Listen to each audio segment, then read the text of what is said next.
Assalamu alaikum, Samreen here, and today we have a second lecture of Buddhist art, that is iconography of Buddha. Iconography of Buddha का मतलब ये है कि बुद्धा के हालात ज़िंदगी और उनको पत्थर में ढालना, यानी कि बुद्धा की लाइफ स्टोरीज़ जिनको जातिका कहा जाता है उन्हें स्कल्पचर फॉर्म में डिटेल के साथ दिखाया गया है। The most important thing is कि यहाँ पर मुजस्मा साजी करने के लिए यूनान से भी आर्टिस्ट मंगवाए गए।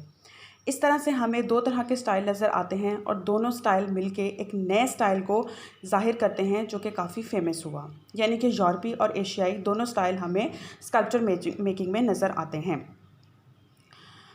स्कल्पचर मेकिंग में बुद्धा को दोनों तरह से दिखाया गया है, यानी कि शहज़ादे की हैसियत से भी और उसकी गौतम बुद्ध की हैसियत से भी जब उसे निर्वाण हासिल हो गया था। आर्टिस्ट ने बुद्धा को उसके नहायत ही मखसूस और ट्रेडिशनल वे में दिखाया है। उसका ट्रेडिशनल वे कौन सा है, यानी कि उसका भरा हुआ चेहरा, उसकी सितुआ नाक, उसकी अध खुली आँखें जैसे कि वो किसी ज्ञान ध्यान में मसरूफ़ हो, उसके सर पे बालों का जूड़ा जिसे उशनिशा कहा जाता है, दैट इज़ वेरी फेमस, और उसकी दोनों भवों के दरमियान बिंदिया जिसे उड़ना कहा जाता है डिटेल के साथ दिखाई गई है। बुद्धा को मुख्तलिफ़ हालतों में दिखाया गया है, बैठे हुए, लेटे हुए, खड़े हुए, स्पेशली जब वो ज्ञान ध्यान में मसरूफ़ है। इसके अलावा उसकी शहज़ादे की हैसियत से जब उसे दिखाया गया है तो काफ़ी हैवी जेवर दिखाए गए हैं और उसके हैवी ड्रेसेस दिखाए गए हैं।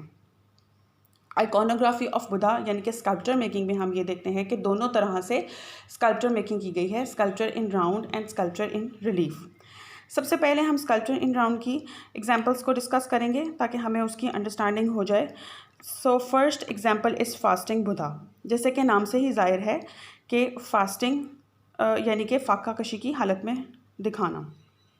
बुद्धा ये काफ़ी फेमस है, बुद्धा की this sitting position is very famous, जिसमें बुद्धा को बैठे हुए आलती पालती मार के बैठे हुए दिखाया गया है और फाका कशी की वजह से उसकी आंखें बिल्कुल अंदर घुस चुकी हैं, हल्के पड़े हुए हैं, जिस्म पर गोश्त हमें बराए नाम नज़र आता है, उसकी पसलियाँ निकली हुई हैं और उसकी तमाम हड्डियाँ उसके फाका कशी होने का मुँह बोलता सबूत दे रही हैं। सेकेंड एग्जाम्पल हमारे पास जो नज़र आती है वो है बुद्धा प्रीचिंग। जैसे कि नाम से ही ज़ाहिर है कि बुद्धा जो है वो बैठा हुआ है और वो किसी तबलीग में मसरूफ़ है। ये बुद्धा का एक मखसूस स्टाइल है। चेहरे के पीछे यानी कि हेड के पीछे हाला बनाया गया है। ये हाला यूजुअली लोगों को इम्पोर्टेंस देने के लिए हमें आर्ट हिस्ट्री में डिफरेंट पेंटिंग्स एंड स्कल्पचर में हमें नज़र आता है। जिस्म को चादर के साथ ढांपा गया है, एक कंधा हमें बरहना नज़र आता है। The third example is seated Buddha. इस मुजस्मे का ताल्लुक भी गंधारा आर्ट से है। इसकी स्पेशलिटी ये है कि ये सैचिस्ट पत्थर में बनाया गया है। फिर हम नेक्स्ट एग्जांपल की तरफ जाते हैं जो कि हेड ऑफ बुद्धा है। हेड यूजुअली फेस को दिखाने को कहा जाता है, शोल्डर्स तक को। इसमें बुद्धा का हेड दिखाया गया है, उसके पीछे हाला बनाया गया है और चेहरे के पे वही मुस्कुराहट है जो उसकी स्पेशल है। उसकी कानों की लुएं लटकी हुई हैं जो कि ये शो करती हैं कि ये उसके शहज़ादे वाली लाइफ का स्कल्पचर है जब वो जेवर पहना करता था। फिर हम नेक्स्ट एग्जांपल देखते हैं कल्ट स्टैचू ऑफ बुद्धा। इस मुजस्मा साजी में बुद्धा को खड़े हुए दिखाया है। इसकी दोनों बाजू टूट चुकी हैं। जिस्म को उसी खूबसूरत अंदाज यानी कि चादर के साथ ढांपा गया है और फोल्ड्स की डिटेल उसकी बॉडी के साथ दी गई है। इस कल्चर में जो एक चीज़ हमें हट के नज़र आती है वो है मूंछों की मौजूदगी, यानी कि उसकी प्रिंसली लाइफ को शो कर रहा है। फिर आता है बस्ट ऑफ बोधिसत्वा। ये मुजस्मा बोधिसत्वी का है, यानी कि बुद्धा का उस हालत में जब उसे निर्वाण हासिल नहीं हुआ था और वो अभी मुकम्मल बुद्धा नहीं बना था। बोधिसत्वा की हालत में कभी कभी उसे शहजादे के रूप में भी बनाया गया है। फिर आता है बोधिसत्वा मेडिटेटिंग। ये भी एक बोधिसत्वी का मुजस्मा है जिसमें वो मेडिटेशन में मसरूफ़ है, हाथ उसने गोद में रखे हुए हैं। ये बुद्धा का मखसूस आलती पालती मार के बैठना बुद्धा का मखसूस स्टाइल था और कभी उसने हाथ गोद में रखे होते थे और कभी तबलीग के अंदाज में एक हाथ उठाया हुआ होता था। यहाँ आप ये देखें, ये बुद्धा का एक स्टैंडिंग स्कल्पचर है जिसमें पीछे हाला बनाया गया है। इसे हेलो भी कहते हैं और ये पाकीज़गी की अलामत समझा जाता है और किसी भी किंग को या किसी भी इम्पॉर्टेंट पर्सनालिटी को दिखाने के लिए हिस्ट्री में पीछे हेलो बनाया जाता था। ये उसकी चादर के फोल्ड्स हैं जो कि उसकी बेस्ट स्कल्पचर मेकिंग को शो कर रहे हैं। उसके हैंड्स की डिटेल हमें इसमें नज़र आ रही हैं। The next example is sculpture in relief. Next हमारे पास जो बारी आती है वो स्कल्पचर इन रिलीफ की है। जहाँ गंधारा में स्कल्पचर इन राउंड हुए हैं वहाँ स्कल्पचर इन रिलीफ भी हुए हैं, जिसकी 2 टाइप्स हैं, Alto relief and bast relief. Alto relief वो होता है जिसमें जिस्म की प्रॉपर गुलाई जो है वो प्रॉपर इम्बोस यानी कि उभरी हुई होती है, उसको हाथ लगा के प्रॉपर तरीके से फील किया जा सकता है, और उसकी एक सरफेस जो है वो बिहाइंड बैक सरफेस के साथ जुड़ी हुई होती है।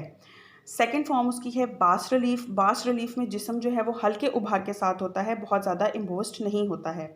रिलीफ भी हमें 2 तरह के नज़र आते हैं, एक उसकी बुद्धा की मजहबी ज़िंदगी को ज़ाहिर करते हैं और दूसरी बुद्धा की गैर मजहबी ज़िंदगी को। पहले हम वो एग्जांपल्स देखते हैं। अच्छा, इसमें भी दोनों ग्रुप्स ने काम किया, यानी कि महायाना और हनायाना। वो ग्रुप जो उसको अलामती तौर पे बनाता था उसने भी रिलीफ में काम किया है, और वो ग्रुप जो उसको डायरेक्ट उसकी रिप्रेजेंटेशन देता था बुद्धा के फिगर की, उन्होंने भी रिलीफ में काम किया है। एक और इम्पॉर्टेंट चीज़ वो ये है कि रिलीफ में हमें फिगर कॉम्पोजिशंस नज़र आती हैं, यानी कि बुद्धा अकेला हमें नज़र नहीं आता है, वो अपने पैरोकारों के साथ, वो अपने महल के लोगों के साथ दिखाई देता है। फर्स्ट एग्जांपल ये है कि एडोरेशन ऑफ स्टूपा।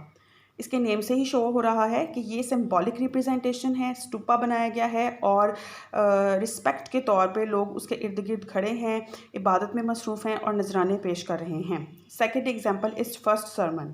ये रिलीफ एक खूबसूरत बॉर्डर की शक्ल में है, दरमियान में बुद्धा को इस अंदाज में बैठे दिखाया गया है जैसे वो किसी बात की तलकीन कर रहा है। ये भी उसकी काफ़ी रिपीटेड पोजीशन है जो कि हमें डिफरेंट स्कल्पचर्स में नज़र आती है। चेहरे का वही मखसूस अंदाज है और सर पे जूड़ा बनाया गया है जैसे ये, ठीक है। ये पोजीशन उसकी काफ़ी कॉमन है जो कि हमें बहुत सारे स्कल्पचर्स में बार बार नज़र आती है। The next example is miracle of Saraswati. इसमें छोटी छोटी मेहराबें और ताकचे बनाए गए हैं, लोग उसमें बैठे हैं मेहराबों में, और कुछ लोग इबादत में मसरूफ़ हैं और कुछ लोग बालकनी में खड़े हैं। The next example is Buddha receiving bundle of grass. इसमें बुद्धा को एक किसान से ग्रास का तोहफा लेते हुए दिखाया गया है और बाकी लोग इर्द गिर्द हाथ बांधे खड़े हैं, जिस्म के ऊपर वही चादर का लिबास है। इसमें जो न्यू फिगर की एडिशन है वो वज्रा पानी उसका दोस्त है, जो कि हमें काफ़ी स्कल्पचर्स में हमें नज़र आता है।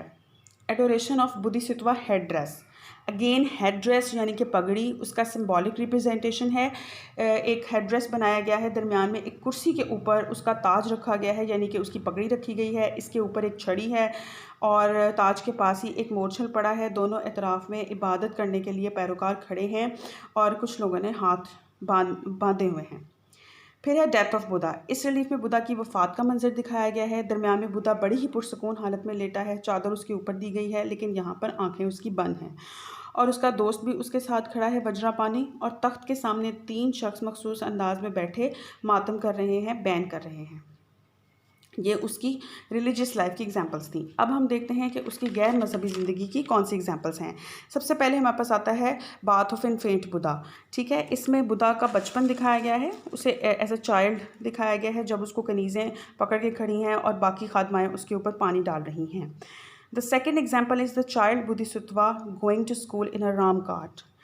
ये बहुत ही मज़े की है। बुद्धा एक जुलूस की शक्ल में मेंढों की बनी हुई गाड़ी में बैठा दिखाया गया है और वो स्कूल जा रहा है, लेकिन ऐसा फ़ील हो रहा है जैसे कोई जुलूस हो, और गाड़ी का पहिया और जो कार्ट है उसकी आर्टिस्टिक डिटेल्स बहुत ही स्किलफुली की गई हैं। फिर है birth of Buddha, that is very important. Birth of Buddha का स्कल्पचर ये आप देख सकते हैं। ख्याल ये किया जाता था कि जो बुद्धा पैदा होने वाला था तो महामाया अपनी माँ के यहाँ जा रही थी और रास्ते में आराम करने के लिए वो एक दरख्त के नीचे बैठी और वहाँ बुद्धा की पैदाइश हुई। ख्याल ये किया जाता है रिवायत के मुताबिक हिस्ट्री में कि बुद्धा अपनी माँ की पसली से पैदा हुआ, लिहाजा वो दाईं पसली से बाहर आ रहा है और खादमाएँ उसको पकड़ रही हैं। यह आप इस स्कल्पचर में इसकी डिटेल देख सकते हैं। ये भी काफ़ी रिपीट हुआ है स्कल्पचर मेकिंग में। The last example is the 7 steps of infant Buddha. इस रिलीफ में भी बुद्धा दिखाया गया है जब वो एक शहज़ादा था, बच्चा था और बिरहना हालत में खड़ा है। उसके सर के इर्द गिर्द हाला है, उसके दोनों जानब शाही महल के लोग खड़े हैं और उसको हदायत दे रहे हैं। इस रिलीफ में अमारत का एहसास सिर्फ सतूनों यानी कि पिलर्स की मौजूदगी के थ्रू दिखाया गया है और लोगों के कपड़े और उनके जिस्म नहायती महारत और ख़ूबसूरती से दिखाए गए हैं। स्टूडेंट्स, आज हमने बुद्धिस्ट स्कल्पचर यानी कि गंधारा आर्ट में किए गए sculpture in round and sculpture in relief, दोनों की डिटेल पढ़ी है, दोनों की टाइप्स पढ़ी हैं और दोनों की एग्जांपल्स जो कि उसकी प्रिंसली लाइफ को शो करती हैं और उसकी रिलीजियस लाइफ को शो करती हैं। आई होप कि आप इसको अच्छे से याद करेंगे और फिर मुझसे इसकी डिस्कशन करेंगे। Thank you so much.